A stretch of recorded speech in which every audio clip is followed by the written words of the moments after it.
পাশাপাশি একটা কোরআন শিক্ষার ব্যবস্থা করি।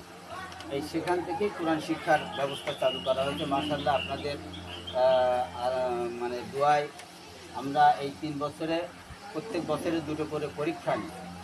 তা প্রথমেই যে বছরই আমরা শুরু করেছিলাম সে বছর 43 জন আমাদের এখানে পরীক্ষা দিয়েছিল এবং এই 43 জনই মানে প্রায় রেগুলারই তারা কোরআন শরীফ পড়াশোনা করতো। উনি অনেকগুলো কোরআন শরীফ নিয়ে এসে ধরায় দিয়ে গেছেন এভাবে। তো আমরা সে পুরস্কারও দিছি। সাথে সাথে পরের বছর আমরা এরকম 159 জন না 49 জন সম্ভবত আমরা পরীক্ষা নিয়েছিলাম।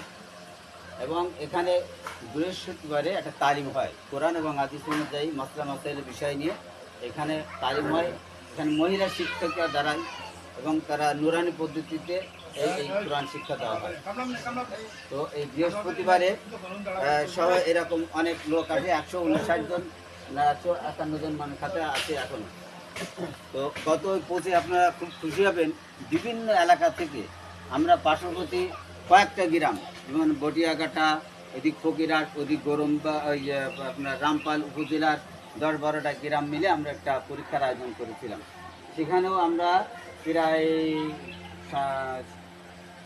69 জন সম্ভবত বা এরকম, আমার সঠিক খেয়াল নেই, এরকম পরীক্ষা অংশগ্রহণ করে আমরা প্রত্যেককেই জায়নামাজ উপহার দিচ্ছি। ফার্স্ট, সেকেন্ড, থার্ড সহ প্রত্যেককে আমরা পুরস্কার বিতরণ করছি। এবং এই সাথে সাথে আমরা যেভাবেই পরীক্ষা হয় পরীক্ষার সাথে সাথে আমরা পুরস্কার আমরা বিতরণ করি। এখানে কি হয়, এখানে অনেকেই চিন্তা ভাবনা করে যে এখানে মনে হয় মানে কোনো জঙ্গির কোনো ট্রেনিং হচ্ছে নাকি, না জামাতের কোনো আলোচনা হচ্ছে নাই কোনো উলামা-লীগের কোনো কিছু হচ্ছে না। মূলত তা নয়, এখানে সম্পূর্ণ একটা অরাজনৈতিক একটা এবং অলাভজনক একটা প্রতিষ্ঠান। এখানে মা বোনেরা আসে, কোরআন শরীফ শিক্ষায় মাসলা মাসাইল শেখে, বৃহস্পতিবারে তালিম করে, এইভাবে করে এতদিন চলে আসতেছিল। আমরা পাশাপাশি একটু অঙ্ক, বাংলা, ইংরেজি, অনেকেই নাম লিখতে জানে না, অনেকেই ইংরেজি 2-4টে শব্দ বা দিন, বার, মাস এগুলোর নাম উচ্চারণ করতে জানে না, এইগুলো আমরা পাশাপাশি শিখাই।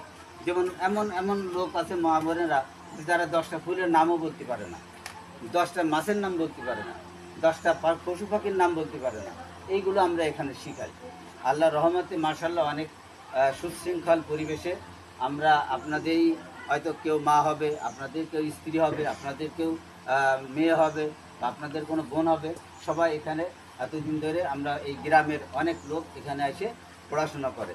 আমরা এখানে আল্লাহ রহমতে আল্লাহ এবং আল্লাহ রসুলকে সন্তুষ্ট করার জন্য এলাকায় কিভাবে একটু মানে যাতে করে একজন মহিলা তার স্বামীর সাথে কিভাবে ব্যবহার করতে হয়, কিভাবে আচরণ করতে হয়, একজন পুতির বউ তার শাশুড়িকে কিভাবে যত্ন করবে, তার শ্বশুরকে কিভাবে খেদমত করবে, তার দেওয়ারের সামনে যাওয়া যাবে কিনা, বা কীভাবে পর্দা মেনটেন করতে হবে, মূলত এই বিষয়গুলোর উপরেই আমরা এখানে জোর দিচ্ছি এবং সেভাবে ট্রেনিং দিচ্ছি। আমরা পরকালকে ভয় করে আল্লাহ এবং